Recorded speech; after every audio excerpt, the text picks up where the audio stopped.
together. It's not big. Oh, well. Yeah, I'm just kind of. All right, cool. We're back on. All right, But we're good. Everything's good. We're up and rolling. yeah, you can hear me, right? Yep. We're good. But yeah, man. I mean, Golden Corral, like, it might be quantity over quality, but you know, if you're hungry enough, like, yeah, I've really, gotten my money's worth. Like, you don't even want to, see me at a buffet, like, I I might be, the vacuum cleaner from the Yellow Submarine, I might be a little personally offended though, because you said it might be quantity over quality when you realize that the Jeff Foxworthy puts his stamp of approval on every Golden Corral restaurant. I mean, how could they possibly not be of the highest caliber? Well, it's just a running joke. I mean, I'm the biggest Golden Corral enthusiast, or at least advocate in my family, at least, because my family doesn't really like it too much. But I'm just like, hey, it's a whole bunch of food for like $8.99 if you get there before 4, and it's like that's the price of like an entree if you're lucky at like a medium restaurant. And you'll leave hungry with that, and here like you could eat like whatever you want, however much you want, so You need to emancipate yourself. Yeah, just entirely. Don't speak to them again. They have told you they don't like Golden Corral, and I'm fucking flabbergasted by that. That's right. You're right. I shouldn't take this. I can't just family or not, like you crossed an uncrossable line there when you diss Golden Corral. That's an unforgivable crime.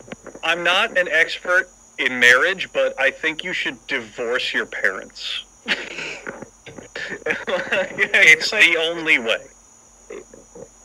But one thing that I do take very seriously, as most of my fans do know, one place that I will defend until my dying days, like one place that I've never grown out of, I've always been a fan of, that everyone else in my family is just sick of, or at least like can tolerate in small portions, but I just love it and can't get enough of it, are fairs. Oh, are we going back to the WCY? No, that's in a state I've never been to. Like I said, we don't have to get into urgence of all that. That's something completely different. That's a story for another time. But Gotcha. Yeah. But what do you think of fairs? Do you like fairs? Are we specifically talking about like fun fairs, or is there another terminology here I'm not getting? No, like county fairs, area fairs, even the state fair. Like those kind of things. I think that fairs hit that gray area of family entertainment. If you're a little kid or an adult with a family, fairs are the greatest fucking American adventure of all time.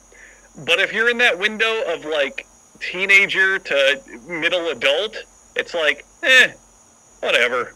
It's fine. I disagree. I think, at least from what I've seen there, their primary demographic is like high school and college students, like Really? ages 15 to 25. I mean, that's most of the people I see there. Like, if you go to a fair on like a Friday or a Saturday, or really any day of the week, especially if they have a special going on like wristbands or something, and you go to the Midway, like where the thrill rides are and stuff, like all those people online, they're all like, 15 to 25, basically. They have their stupid little, TikTok looks with the sideways cap and the headphones around the neck and the jewel pods or whatever, and like with their little made up dances or whatever, and their boombox over the shoulder, like. Yeah. They get on the roller coaster with their boombox and they start breakdancing at the top of the loop. You're right. Yeah, I've seen that. Exactly, and their phone falls off on the loop and smashes on the ground, and then they like threaten to sue the fair or something, Yeah. I think that depends entirely on the rides. I mean, if you're talking about like a regular county fair and it's like, come look at some pigs, it's like, they don't give a shit. But if your fair is like rides and stuff, yeah, okay. All right. Well, let me clarify then, because you seem to, like, I can tell you haven't been to a fair in the last few days. So yes. Believe it or not, I have not been to a fair in the last week. I'll give you that. Well, I mean, my local county fair here, I live like 10 minutes away from it, so that's great. So for those 10 days of the year, it's really convenient.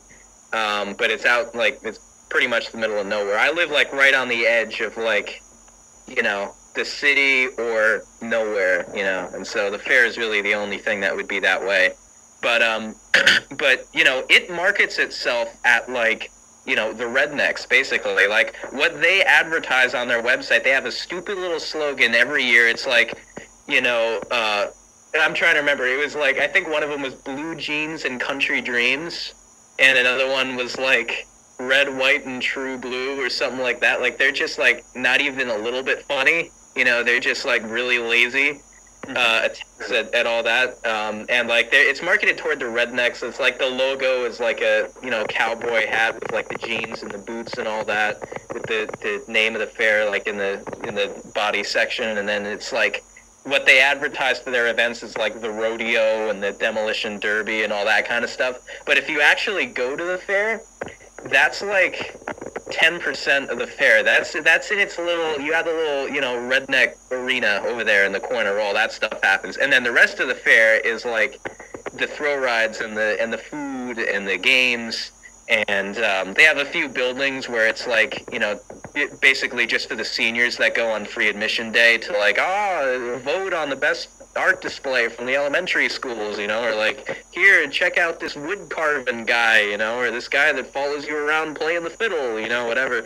So like they have that kind of stuff. But then, yeah, like in the midway, it's a party, man. Like that's what it's made for. It's for the young people over there. Like once you get to like the wristbands, like they're like, I can tell they're told to like talk with like the urban slang and everything, and like try to appeal to the kids and everything. Like that's they have a little ticket taker at the beginning, and he looks at everyone and he's like, you have to be this funky fresh to get in this section of the park.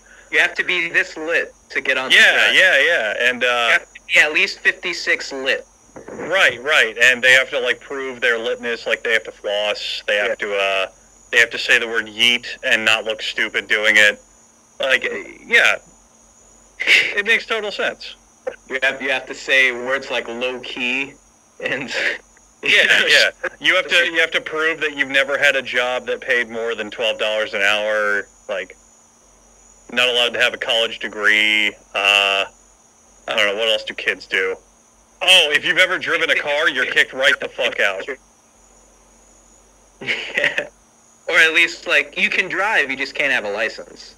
Right.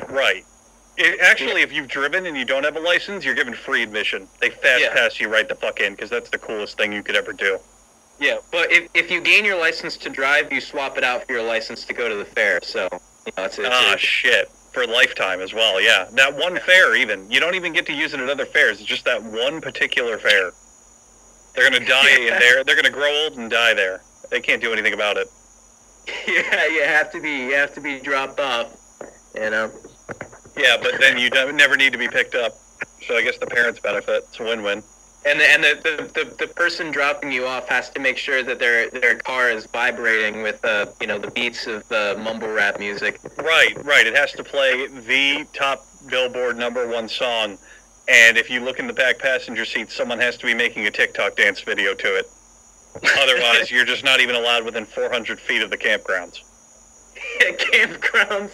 You mean fairgrounds? Yeah, same thing. You can sleep in the fair. That's the whole point. That's why they call it a fair. It's only fair. Oh, boy.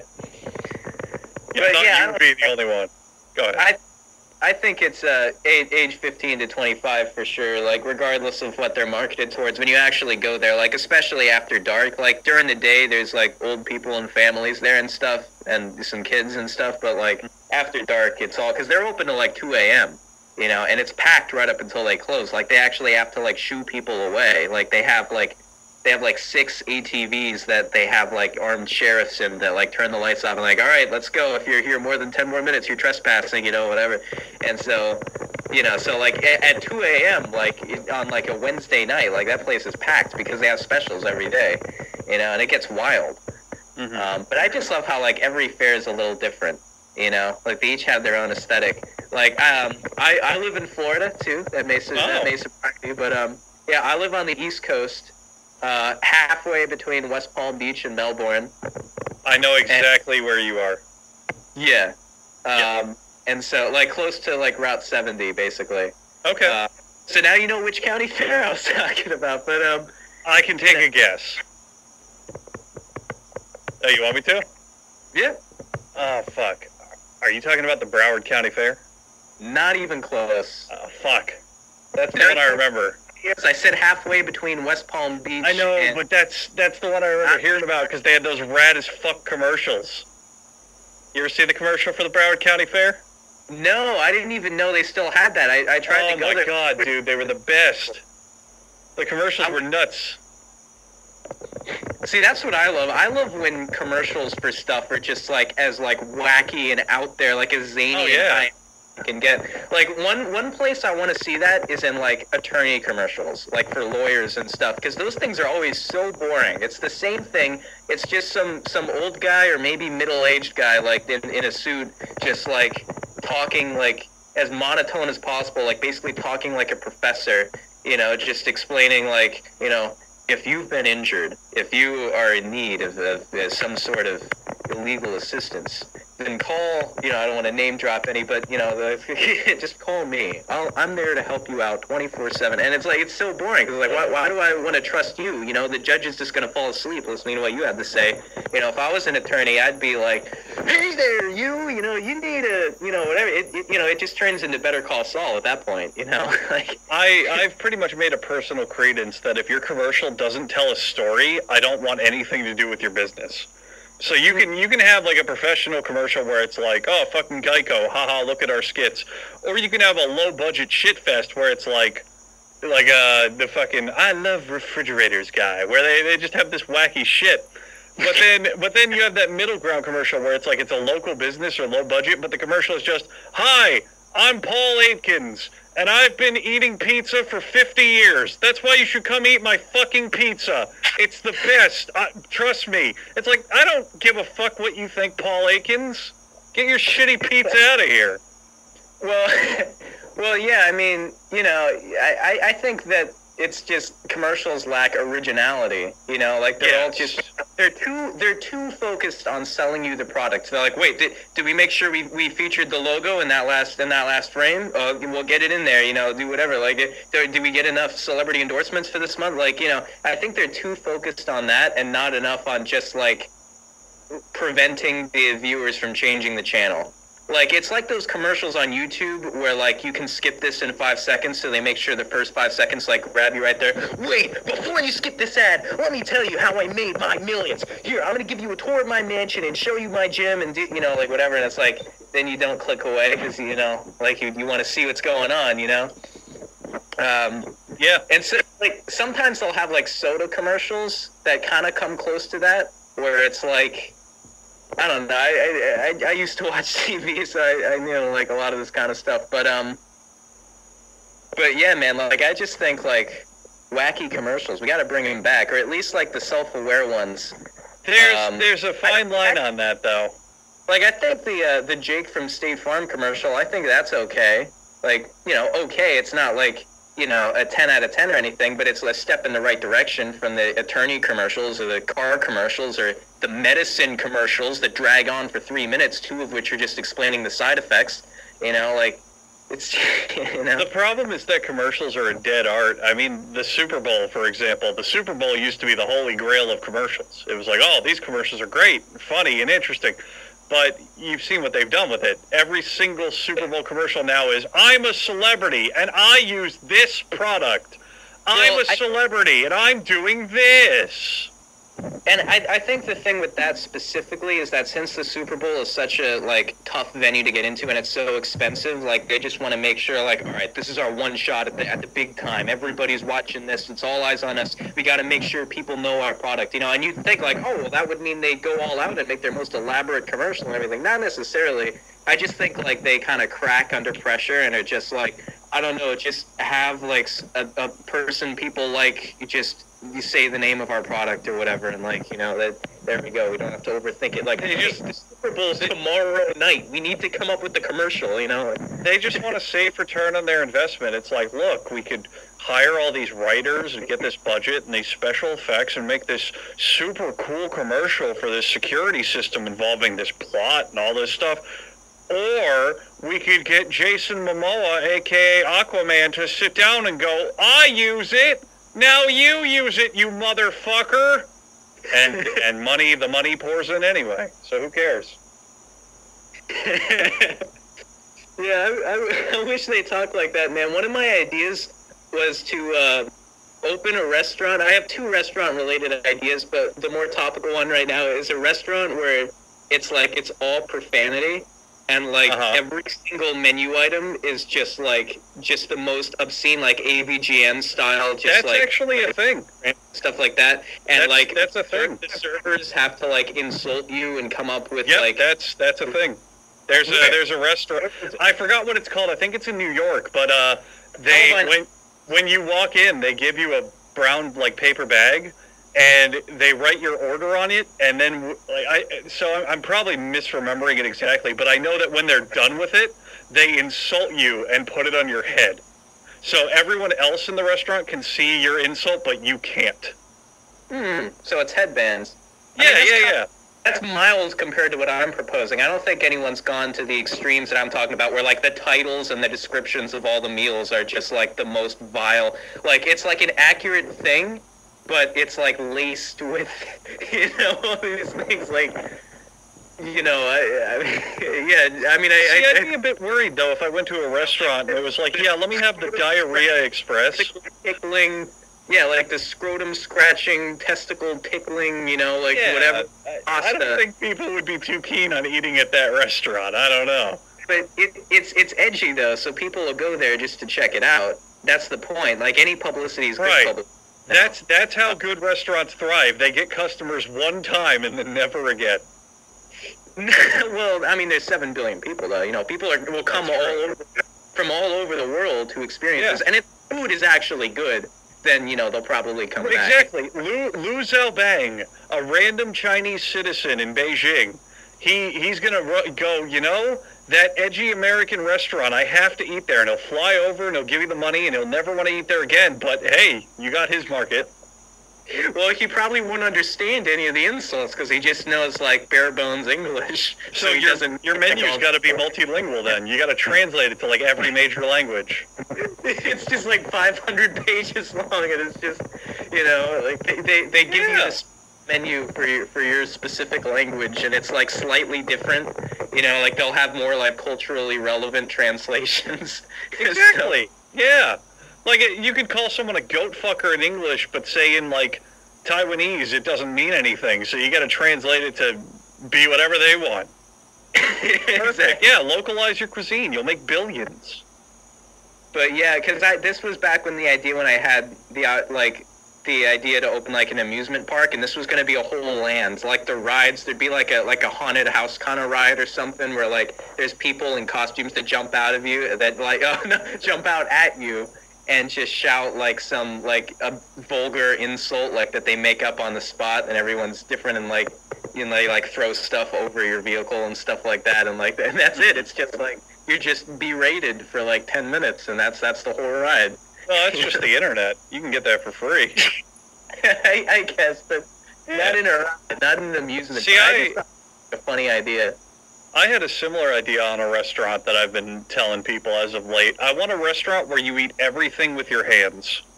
And I mean everything. Soups, desserts, everything. It's a buffet style, and you go up, and so when you go to the restaurant, you're given, like, gloves and sleeves. So like, you're not contaminating the food with your disgusting pig hands. And it's a buffet. And everything that you want to eat, you just carry in your hands. Mm-hmm. And then you just sit down and you slam it on the table and you start picking at it. Yeah, or like they like give you new gloves, like with your new plate, like when you go up again. Yeah, exactly. Well, no, fuck plates. You eat it with your hands. No silverware, no plates, nothing. Better yet, it's like one of those sushi bars where you pick a spot in the buffet to put your chair, so there's no tables. You just like sit right up at the buffet, and you just lean in and just put your head down in the food of your choice, and like they just keep it coming, and like bring another batch up in here, and they give you like yeah. Or you know what you could do? You could not do that and have people sit at a table, and then they order the food they want, and the waiter brings it to them. That's a genius new idea. Or how about you don't even, just skip the hands altogether and just bring your mouth to the food? How about a restaurant where it's like an auditorium? You go in, and they give you a seat. Like, there's whole rows of seats, like you're about to watch a play. And the chef's kitchen opens, and he just starts throwing food out, and you have to catch it. Mm-hmm. And whatever you get, that's your dinner. Whatever you catch is free. Yeah, well, no, that's the whole restaurant. You pay to get in, and then whatever you catch is your dinner. Oh, that's all you get to eat. Yeah, that's it. If you're not tall, you can go fuck yourself. Yeah, pretty much. It opens at a certain time every day, and if you're one of the first ones there, you get a prime standing spot. Exactly. You get a little stool for being the first customer. Yeah.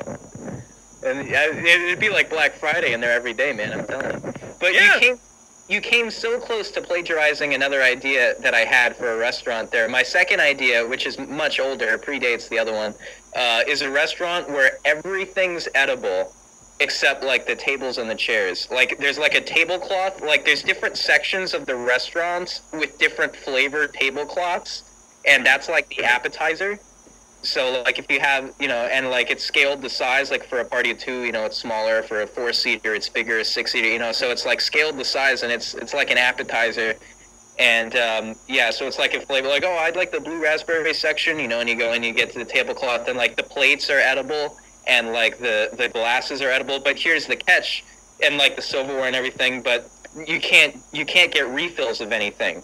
I mean, you can get refills of your drink, but once you eat like the cup that it comes in, then you don't get any more refills. So you eat that after your last refill, and like once you eat the plate, you can't get any more food. Then once you eat your silverware, they're not going to give you more. But the point is, you can do that. You can eat the plates and the silverware and the cups and everything. Like I just thought that would be a cool idea. Like they give you a bib that you can eat when you're done. So what you're saying is you directly stole my eating with your hands idea and just added in the idea of eating everything with your hands. No, with silverware, like a dignified person, unless you can't control yourself. It's not going to be silverware if you eat it. It's going to be like cookieware. Oh, all right, food utensils. Okay, there you go. Imitation forks and spoons. I like it. It's preposterously stupid, but I like it. I'm seeking 750,000 for a 2% stake. So 750,000 to start this Wow, that is an expensive fucking restaurant.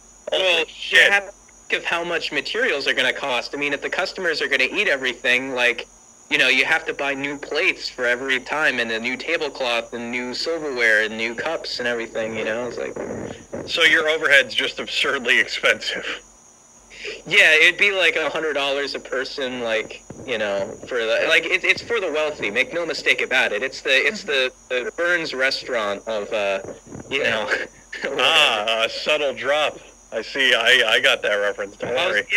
I was gonna bring up Tampa because when I was talking about fairs, because I make it a point to drag myself through the nearly 4-hour drive to get all the way across the state to Tampa to go to the Florida State Fair, because it's just that awesome.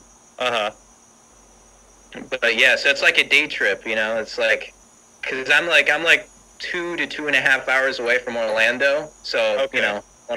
Go somewhere there. But it's pretty much the same thing. Is that and another bullet point later on here was invention ideas. So we actually could cross that one off now. So that's sure. We're nailing them all in one go. Yeah. I guess I'll blurt my other one out real quick that has nothing to do with anything. It was an idea that actually might benefit some people, where you have magnetically powered cars or magnetic roads where like you can still drive your car, but it's just like magnetically repelled from hitting any other cars. Like you just put magnets on cars. Now hold on. I love the concept, but we got to remember magnets go both ways. So you could have people slamming into each other at much faster speeds than if you didn't have these magnets doing that. They're only half a magnet. It's just the one side. Can you do that? Is that possible? I don't think that's possible. All they do is repel other cars. Or repel your car from hitting other cars. Like there's like a force field that sets up where you can't get 3 feet of another. What you're saying is that if I merge incorrectly in traffic, I'm going to get launched into the side of the building on the sidewalk. No, you just press it just activates like the emergency brake. You know how like some cars have, like if you're going over the speed limit, like it'll just like brake for you or something, or like if you change lanes without your blinker or whatever. So it activates the emergency magnet repulsion system. And then and you're like, well, what if you get rear-ended then? Yeah, well, if there's a car right behind you, it senses that too and also slams on the brakes, so everybody's okay, but, you know, I don't know. So where do the magnets come into play then? That's just a layman's term. I'm sure there's a more scientifically complicated thing that you can use, but it's just like as a frame of reference for like a magnet, you know. Like I also feel like the fact that cars, a lot of the body and mechanics are made of metal, you're gonna have a real hard time working in some magnets in there, especially that strong. Specifically, that's just, you know, it's an analogy, you know. It's like what you should invent is you have a car. And you have the front bumper, and it detects if you're about to hit another car in front of you, and it deploys out of your front thing. It'll have the engine in the back, so out of your front trunk, it deploys a second car filled with, like, a woman and her child she picked up from soccer practice, so that way they get into the accident and you don't. The woman and the child, they get in the accident. Yeah, and you can drive away, just whistle, go about your day. You could get to the party in record time. Cause you could just go, yeah. You don't need to concern yourself after it. It's like, oh, I've got Deborah and her little Susie in the back seat. I'm good. I can go anywhere the fuck I want as fast as I want. Now, if you're short, you'll probably be a little fucked, but you can always reload them at like the dealership. Yeah. I don't see any flaws with that plan. This is cool, man. So you live in Tampa, right? You lived there for a while, like at least a year or two. Couple years, yeah. What do you have to say about Tampa? Because I've been there a few times. I've been to Busch Gardens. I've been to the State Fair. That's really about it. So I don't have too much experience in Tampa, but it has a different vibe to it. So I noticed the city. Like cities like Miami or Orlando, which are polar opposites, but kind of like Miami's hell and Orlando's equally shitty. Yeah. No, Orlando's great. I don't have a problem. It depends on what part of Orlando, I'd say. I guess that's true. Yeah. Yeah. Like by International Drive and stuff, and like the forest area, like that's all great. I don't have a problem. Yeah, that's true. But yeah, so Miami and Orlando are more fast-paced cities. Those are more like the Los Angeles and the New York City of Florida, basically. Like that's like, you know, the cities that never sleep. It's just crazy people. It's loud 24/7. It's just hyperactive, and like you need to be constantly awake and stimulated. And then just from my experience, Tampa seems to be a much more laid-back, like slower-paced, quieter, calmer kind of city. Maybe I just haven't been to the really happening parts, but you know, like it just seems like all the benefits of a city, you know, like to where like there's like nightlife and there's entertainment and there's things to do and like people have heard of it and all that, but you don't get like all the negatives about it, like all the drawbacks about it, like you would in a place like Miami or Orlando, where it's just like there's people everywhere, it's way too loud and it's just annoying and all that. Like, what is that accurate, or like what do you think? Tampa is, the way I've described it, a city that knows what it's doing. It does have a downtown. It does get busy. You do sometimes get a little bit of traffic, but nothing ever feels overcrowded. Nothing ever feels like stupidly laid out. Nothing ever feels slapped together. Nothing ever like a big problem I have with Miami, because I'll come out on the record and say it. I fucking despise Miami. I hate that place. I can't stand it. Everyone I know hates Miami too. It's the worst. It's the fucking worst. Miami is, you'll be driving along the street, and then you'll see a sign, and it'll go, oh, this is a do not enter. This is a one-way. Oh, well, I guess I'll go left here. But wait, if I'm going left, why the fuck is it diagonal now? But wait, if it's diagonal, why is there a roundabout to go back on the street I was just on? Yeah.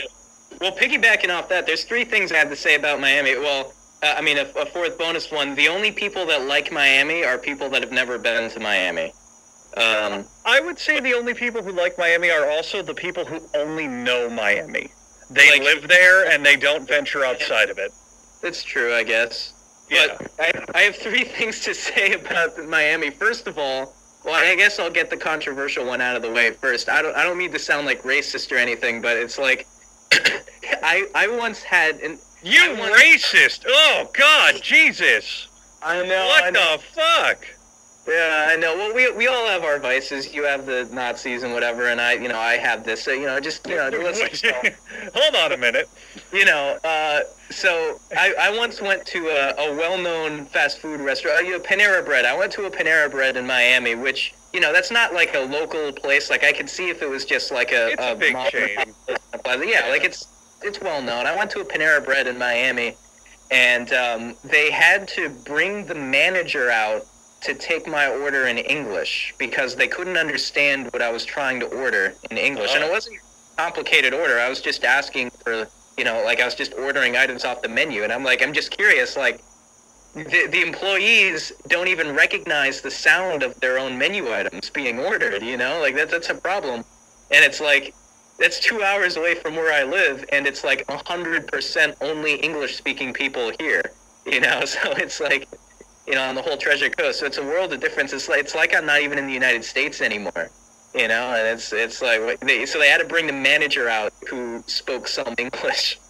It's just wow, I'm not in Kansas anymore, I'm like, okay. And the other two things, like there's so many, like it'll be like turn in 1,000 feet, turn left onto Northwest South 12th Avenue, and then it'll be like, wait a minute.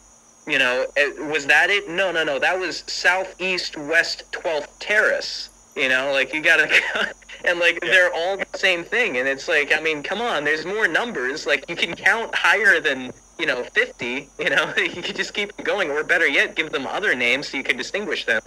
And it's like, don't recycle the same numbers for streets and terraces and avenues like within a 3-mile radius. Yeah. And another thing is, I never realized how many meanings across the street could mean until I went to Miami. Like when you say across the street, that could mean about a dozen different things, because it's like, wait, do you mean like go outside of the parking garage and then take the escalator, like the walkway over from the roof, and then take the elevator down to the parking garage that you cross the street to go over and go down to the ground floor and that across the street? Or do you mean like, go across the parking garage, like down that way? Or you mean like, go like just down to the storefront, right alongside the road? Or you mean like go to the thing in the McDonald's inside the elevator shaft? Or you mean like, it's like, yeah. But anyway, go on about Tampa. So Tampa, the problems that Tampa shows, I think, are just never as bad as every other city. Like, yeah, sometimes there's a little bit of traffic, sometimes there's a little bit of this and that, but, I mean, having been to many other big cities, it's way worse there. Way worse. Tampa just feels comfortable. It feels... Like more cozy. Yeah. It feels pretty straightforward. Well, I think it's because it's an older city. Like a lot of the like buildings and stuff are older, and like a lot of people that live there have lived there for generations and everything. And it's just like, I feel like it's more well established as opposed to somewhere like Miami or Orlando, where it's just constantly people in and out, and it's tourists, and it's just like ever expanding, and it's never really finished. There's never a finished product. It's like still figuring out like what's going on, and it's desperately trying to appeal to a changing demographic and everything. But somewhere like Tampa, I feel like it's just kind of more established. Well, this is the city, if you like it, feel free to come here, like. Yeah, pretty much. So I like that. I'd say like if I had to live in a Florida metropolitan area, it would be Tampa because of that. It's like choice. Worlds. But where did you live before Tampa? I'll say the Fort Lauderdale area. Oh, so Broward, basically. Yeah, that's why I brought up the Broward County Fair. Ah, yeah, I figured. Because that shit was the best. Yeah. I mean, like I said, fairs aren't just for families and kids. I mean, I think a fair is like the perfect place to go on a date, I would say. Yeah, I would agree.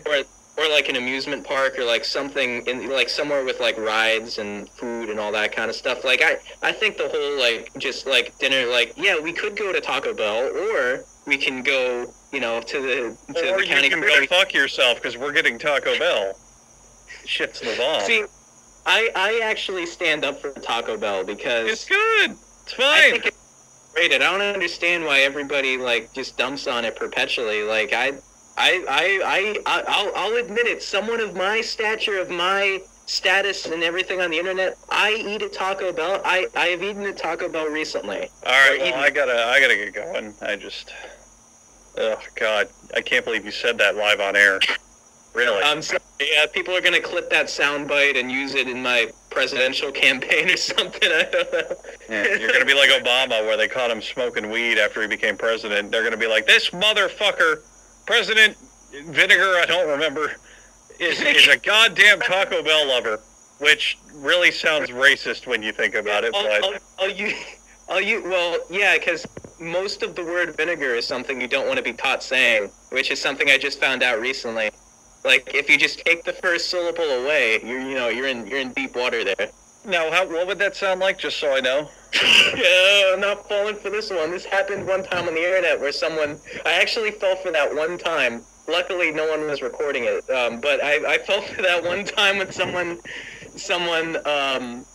said, because it was on a different social media platform. I get around. I just want to say YouTube is nowhere near my only platform. I go by a very different name on different platforms, and I don't talk about or link any of my other platforms to. They're all completely separate, so I have separate fan bases all around the internet. I think it's fun that way. But on one of those, and I'm not going to say which, I have a very different name and a very different aesthetic. Yeah. But on one of those, it was like a stream. I was hosting a live stream, and someone came in the chat and said, "Hey, could you, and hey, you," like that, my username and everything. "Oh, could you wish my little brother a happy birthday? His name is," and I don't want to repeat the name, but it was a common first name. I think you can probably guess it on 3 tries maybe. But it was a pretty common first name, so I didn't have my guard up. And then they're like, his full name, actually, and they put the last name in there. And I didn't really think anything of the last name because the first name was just so normal, And then when I said it out loud, I was like, wait a minute. Well, I just got trolled, See, I always double down on it. One of the common ones on Twitch for streaming is the name Ice Swallow Cum. So when you read it all at once, it's I swallow cum. Yeah. So I always double down on it. If you get caught saying that. I always double down on it. If someone donates with that name, I'll be like, oh, thanks for the $5. I suck dick. And I'll do you one better, man. Yeah. That's the way to do it for sure. I take things out of proportion all the time. I take things in huge proportion all the time. Haha, yes. That's how you get strong. Also, I suck dick. Anyway, next question. Next question. Yeah, see, I still am considering. No, I don't want to spoil it. Anyway, okay. Now for something completely different. What are your thoughts on 4D pants? 4D pants? Fourth dimensional pants, yes. Is this a concept I'm not privy to? Did they announce this? It's pretty simple. It's you turn them inside out to put them on, essentially.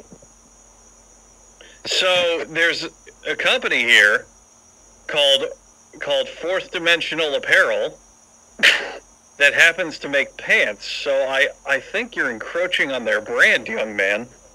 Oh, I've done my Wow, they are expensive. Holy fuck. No.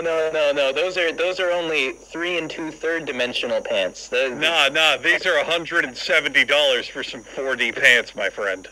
No, they call them 4D pants. They're not actually. See, most people don't know the difference. They don't do their research as to how you can actually test if it's really fourth dimensional. You got to hold it up to the light and see if it has a special mark. Those are some counterfeit 4D pants, I guarantee you. You could never get any quality 4D pants for $170. Oh. Well, how much would 4D pants normally cost then? How much would you pay? Like $6 or $7. I don't know. All right, 6,000 or 7,000 it is. Nah, yeah. Wait a minute. I've been hornswoggled. But what? I've never heard that one before. What are your? What are your thoughts on 40 pants? Like, are they like, yeah? What are your thoughts? Well, seeing as a normal three-dimensional existing ape, I can't really truly grasp the concept of the fourth dimension. I'm gonna go ahead and say pants bad, and then if I ever saw them, I would like throw sticks and scream at them. What about, okay, let me rephrase that. What about like as a video game? Are you trying to like sell me on your new mobile game? This is an idea that a friend of the family pitched when, well, he actually wrote it down in private, and Okay. anyone to find out about it. He like when he was like super like out of his mind stoned, Okay. and like it was among a list of other video game ideas. One, and they all had like descriptions and everything except one that all it had was simply a bullet point with written next to it 4D pants, and then in parentheses you turn them inside out to put them on, and that's it. That was the entire description of the video Okay. game. So that's an I've been there. that I stumbled across and kind of like made it my own because I was so fascinated by it. And I had the privilege of talking to him a little while later, and kind of casually, like, we slowly got, I tried to get it out of him organically, so it's not like, hey man, I saw your note, what's with the 40 pants, you know, like, I tried to like gradually steer the conversation towards there, like, oh yeah man, there's not a lot of originality in video games anymore, you know, people just need to come up with original concepts, you know, like, are they, like, I want to see something really out there, you know, with video games, whatever. Like, I tried to like draw it out of there, and so eventually it worked, and he started giving me more details about the 40 pants, but he was, you know, much more sober, so it was kind of a little more boring. But you know, he was like, you know, and he was explaining all this like pseudo-scientific, like Rick and Morty kind of like babble that I can tell he didn't really even knew what it meant. But kind of like my intro question that I asked on here for a college essay. Yeah. I mean, I've been there. I've written entire like fucking symphonies while high out of my mind, and then woken up the next day and went, "This fucking sucks." No, Don't worry. It's fun, man. I mean, you know, half the time the professors are just as high too, so you know, I'll enjoy it. But you know, so yeah, so he explained more about the 40 pants, and he all I remember from that was that it would be a video game where it would start off in like 8-bit, like it would start off really poor quality, and then you get a power up at the end of each level, and it advances the quality of the game and like the realism of your character or something. Oh, that's a game. That's called oh fuck. It's a game where it starts out as a very, very simple Galaga clone, and then you can upgrade. Oh, I think it's called Upgrade Everything. I know what you're talking about. But Yeah. This one is the final boss battle 40 pants though? I don't think so. I think it's 3.5D pants, so they might need to update it.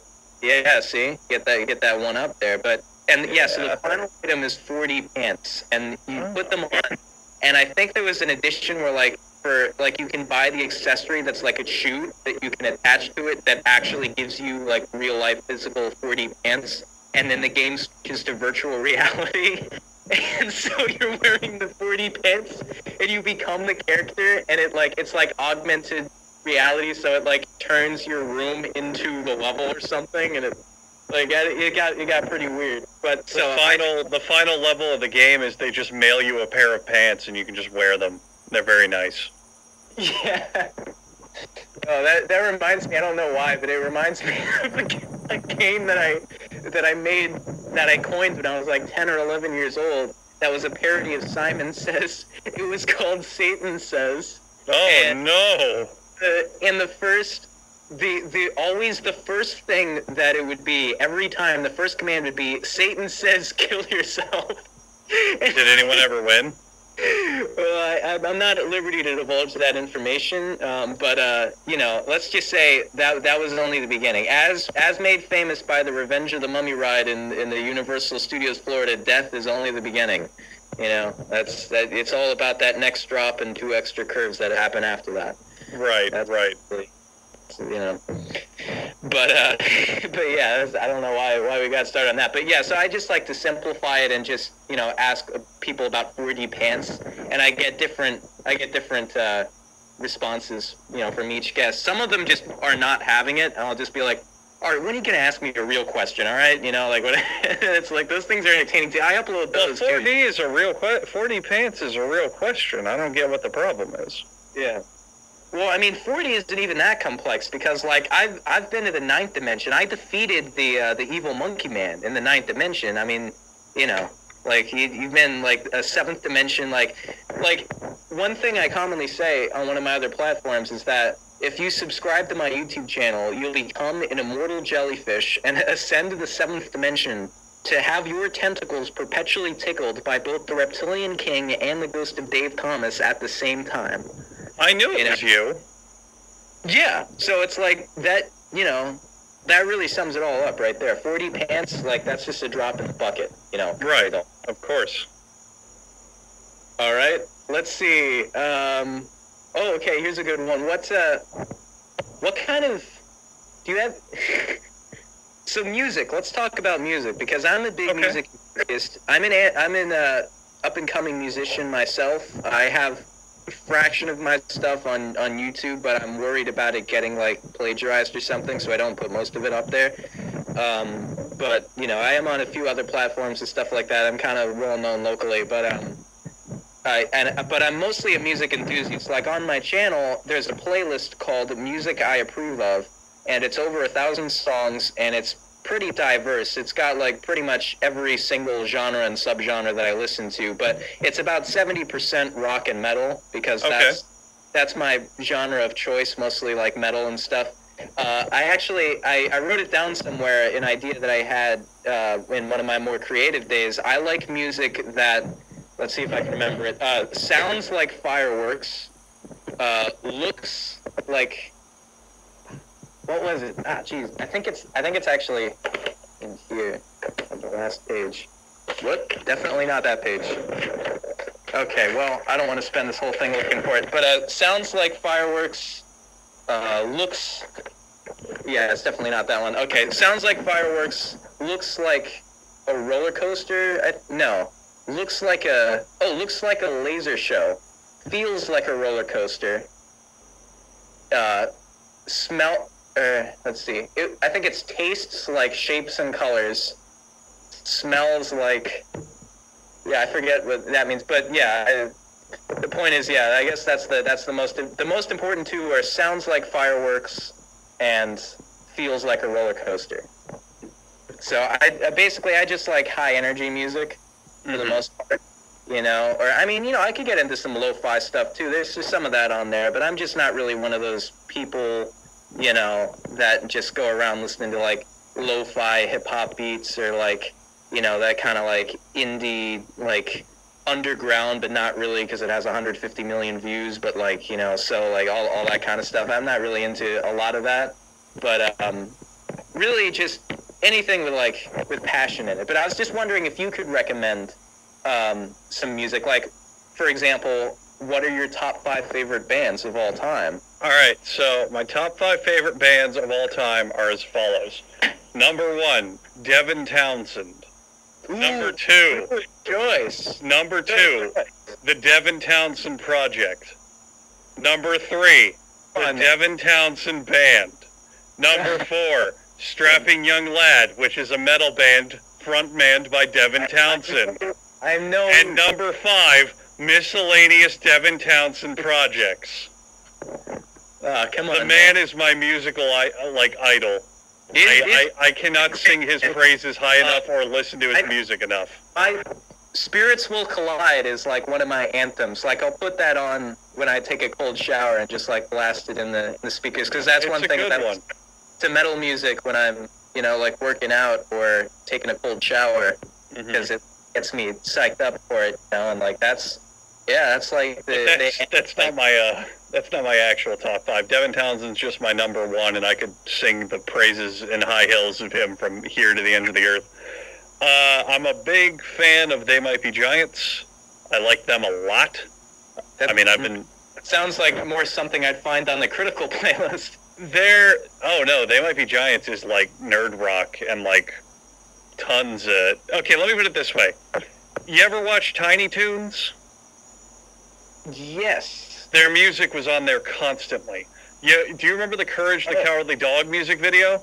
Something horrible wants to protect our humble, creepy. I haven't seen episodes of that. You don't remember those? That was They Might Be Giants. Do you remember the Oblongs? I've seen a little bit of that. They did the theme song. Do you remember Malcolm in the Middle?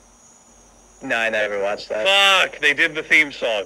They are everywhere. They have a very quirky and like very 90s sound, and they are everywhere, and I think they're fucking excellent. I've been listening to them literally since I was like 3 years old. I like Sabaton a lot. I think they're super great. Another choice. Yeah. Yes. Very interesting. I'm trying to think. Surprised I know these. I thought they were going to be like all bands I've never heard of. Nah. I don't listen to like the most mainstream stuff, but I don't care if what I like is popular. I'm more about individual bands than I am genres or any of that. Well, yeah. To me, it's about I can separate creator from creation just immediately. I don't care if the band members are like terrible people and everything. It's like, is it good music? Do I like the music? All right, then. I'm not supporting the people. I'm just supporting the product. It's right. It's that kind of. So it's like, and I can separate it from the fan base too. Like, I'll say it. I like Rick and Morty, but I can't stand the fan base. It's some of the most powerful people. Yeah. It's not an artist specifically, but I have to put Eurobeat on there. I listen to Eurobeat constantly. That sounds like an electronic thing. That's the Initial D music, the racing music. Like Gas, Gas, Gas, Deja Vu. That shit. I don't know what you're talking about. Oh, really? Wow, those were memes for a long time. To be honest with you, there's not a single meme that I've seen that I've liked. I'm just not really. Oh, okay. All right, hang on. So I hate memes. I hate memes, but I think that's a flawed statement because that would mean that you didn't like steamed hams, and steamed hams was an excellent meme. The creativity in that was amazing. I don't know. I mean, if you can make it into something, like, I like some things that, like, are products, like, the seed of which was a meme, maybe, but that doesn't mean I like the meme itself. Like, it just means, like, I appreciate the, artistic value of some things that may have been, like, the idea may have been, inspired by a meme or something like that, but, I just, I get that. I've been there. But I think there are some good ones where they generate just creative ideas with the platform. It's kind of like you got to think of memes as like songs. Everyone covers a song. So think about it this way. Think of a meme as a song.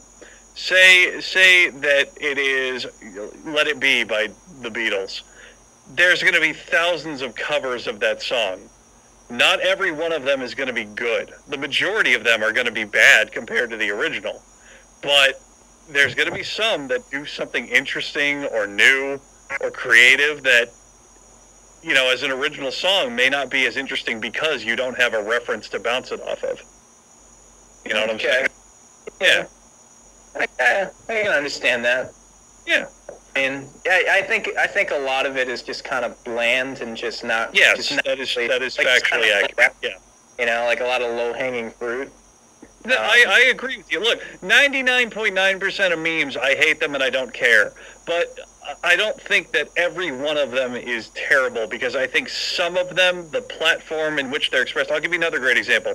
Space Jam remixes, I think, are awesome. I think that when people find a song and they go, you know what, this would work perfectly with Space Jam, and it does, that shit's hilarious. And that's like a platform you can't really get without the meme. What are they going to do? Make an original song that sounds like Space Jam? Like, no. It's not the same. Yeah. But back to the top 5 list here. We have Devin Townsend coming in at number 1. They Might Be Giants. 100%. Sabaton at number 3. 4 and 5. So I also want the caveat that the first two are the only locked in. Devin Townsend and They Might Be Giants are the only two bands that I'm always like, yes, this is perfect. I want to listen to this music forever. They're the greatest. every other band goes through cycles. Some of them I get tired of. Some of them I love more than others. But those two are like my top two for sure, guaranteed. Yeah, I have that too, where there's a band like, I mean, like Muse, for example, in my first concert, I have 86 of their songs in total, like downloaded, and like I know like all of them by heart. I grew up listening to them and everything, but a lot of times, like, you know, one will come on like in my car or whatever, and like I'll skip it, and like, you know, my sister will be there, so I'm like, oh, why'd you do that? You know, like I'm not always gonna feel like, you know, listening to this one particular thing, you know, like yeah, I gotcha.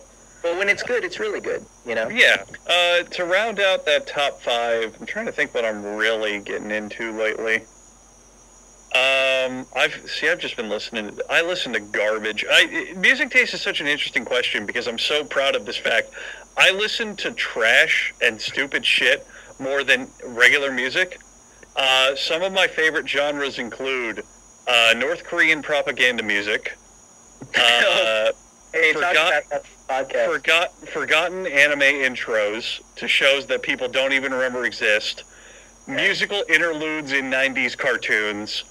What other things do I listen to? Game soundtracks that are better than the game itself. Like, just, I am such a huge fan of discovering a stupid song and the origins behind it and then falling in love with it. I got the perfect one for you, and you can feel free to look this up and play it now if you want, even because Sure. Definitely not copyrighted. Sure. You'd have to type in Telefantasy parentheses 1978, Okay. and then when you find the movie, like you find the actual movie and you click play, skip to 31:32, and that's where the song. Elaborate. And this, I have not been able to find this song outside of this movie. Like I looked up everything I could. It's not even credited in the end credits, so I don't even know like what it is. I asked Yahoo Answers, and like they have all the answers on Yahoo, and they didn't even they didn't even know. Is it a Hindi movie? No. Okay. Telefantasy, Telefantasy. It's not on YouTube anymore. Oh no, definitely, it's definitely not on YouTube. You got to go to Google. Oh, I'm not finding it immediately. I found some porn links that are related to it. I never said it wasn't a porno. Oh, I gotcha. Oh, I found it. It should be 72 minutes long, and if you can find it and play it and skip to 31:32, that's where the song starts. Gotcha. Oh, it is a porno. Okay. That's some pretty, like, typical porn music. Oh, you're listening to it? Okay. Yeah. I see what you're getting on there. Okay. Oh, so wow, that's a cool song. I call it Love Stew, and, it's popular, like, with my siblings and I, like, because I memorized all the lyrics, and so I'll just start singing them sometimes, or, like, whenever there's something, like, like there's, like, a hug or something, I'll just quietly, it's a love stew, because, like, they know the implications of it. Right. And, like, I just love how, like, this is the official music video, basically, and I just love how there's also the audio of, like, the scene going on there, too, and that's the only version of the song that's available. I wish I could help you, but I'm kind of like a whiz at just this shit. Like, for a solid 3 days, I was looping the Tokyo Disneyland theme song. Just the most, like, obscure, stupid stuff. I just love it. I can't explain why, but I listen to, like, all sorts of just random garbage. So that'll round up my top 3. We'll have Devin Townsend, They Might Be Giant, Sabaton, and then all of Eurobeat and all of just stupid trash garbage fire. That's my current top 5. All right. Yeah, we'll go with that. All right. Yeah. Go ahead. Yeah. There's another artist, if you're into, like, pretty much like the SOS Family International kind of stuff. Like, thank you. You reminded me. Cult music. Cult music is fucking awesome. There's some real jams. Pretty much like that. Have you ever heard of Lil Marky? It sounds familiar. Well, if you go to YouTube, he's not little at all. He's like a 40-year-old dude. Oh, this guy. Yeah, I have. I will praise you, flying fearfully. Like, you know all that? Yeah, I remember He's this got shit. an album called Diary of an Unborn Child, and it's like really disturbing, but like he like interrupts the song to like recite Bible verses and stuff like that, and then he'll like go back to the song, and he does this. Lil Marky is like a separate character from himself. He says, Lil Marky and I would like to sing a song for you. And like he'll start the song in his normal voice, and he has a decent singing voice actually. I will praise you, you know, whatever. And then like halfway through the song, he switches to the Lil Marky voice, and it's like, I will praise you. That's some creepy So, shit. with that, or I could try to fuck with it. Yeah, I could give him some listens, see where it's going. yeah, because that's another favorite in my family. Like, you know, that'll just be, and you'll find that in some of my videos too. Like in the Randomness, the audio show episodes, I'll just break into that sometimes. Just like whenever I do the character, the co-host with the New York accent, like whenever I'm riffing on that, I'll just start saying the pizza, pasta, cannoli, ravioli. You know, like just the most like stereotypical thing, and then it'll just evolve into the Super Mario Brothers Super Show. You gotta do the Mario, Luigi. Oh, I don't know, Mario. I don't want to do the Mario right now. I want to defeat King Koopa, not Luigi. You know, like just that kind of stuff.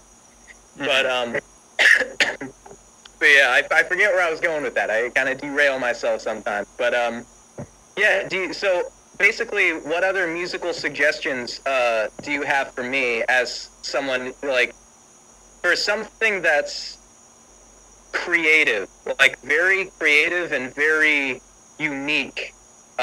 Preferably high energy, but it doesn't have to be. It could be like acoustic if you want, or anything, like any genre. But just something that is like really something that you won't forget. Like you'll walk away from it changed, basically. Like not even necessarily disturbing or scarred, but just sort of like it's art. It's real art. You know how like after you watch a really good movie, it's like wow, you know, and you just like you lay in your bed thinking about it for an hour or two. I got something for you.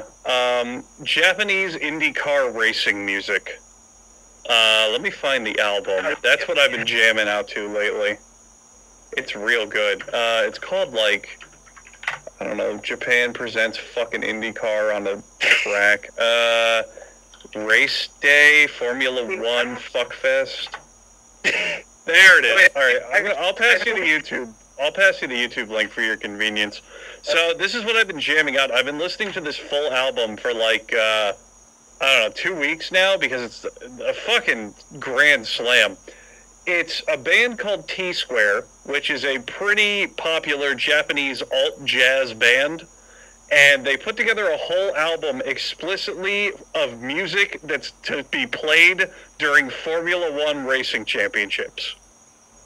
And it is the most video game music I've ever heard that has nothing to do with a video game. Nice. And it is very catchy, and it is great shit, and I highly recommend it. All right, see, one comment for anyone listening, just before I get off of it, it's the album Grand Prix World by T-Square. It's very, very good. Very good stuff. Okay. Yeah. But I must confess, before we go any deeper down this, I'm not really a fan of anime. Or like, I never really got into that whole like Asian thing, like K-pop and, you know, Japanese like obsession and all that. I never really been into music. That. If I plus, so first of all, this is general. I don't personally listen to really like just about any like non-English language music. Mm-hmm. Although some of it gets pretty close, where it's like, you know, the singer has like such a thick accent that it's like really hard to understand without. This is all instrumental, though. Oh, all right. Well, I just embarrassed myself then. Okay. That's okay. Don't worry about it. Just give it a listen. It's some catchy shit. But yeah, do you have anything else as far as like something that just like when you heard it, it just kind of like changed your world? Like, not even necessarily like, oh wow, this is awesome, but just like, wow, that was really different, you know, or like. Okay, I got two for you then. So Devin Townsend's on that list, but I'll skip over that.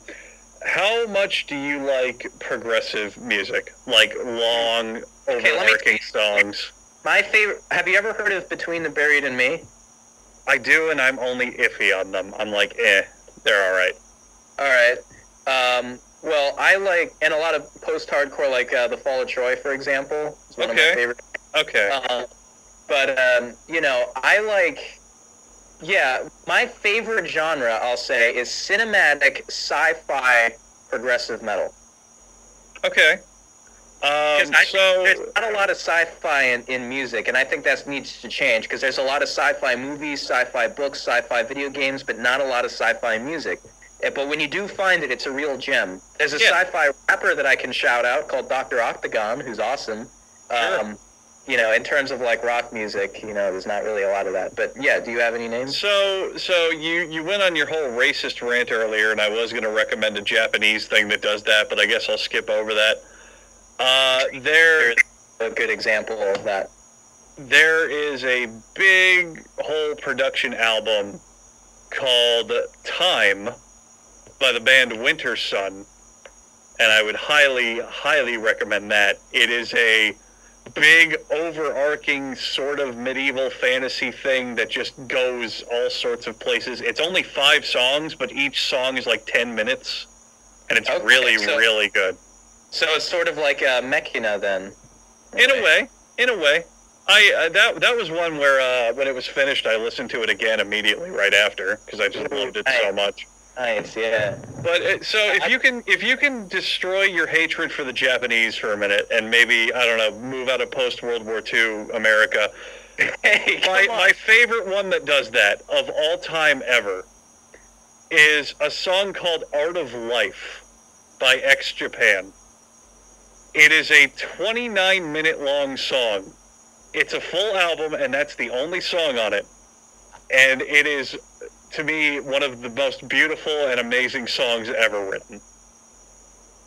I would say if you listen to it, look up the lyrics, because he sings in English, but he does have a Japanese accent. So I can deal with accents. A lot of the metal music. I mean, first of all, I'm used to like belch metal, basically. Like that's what I call it, just like screaming.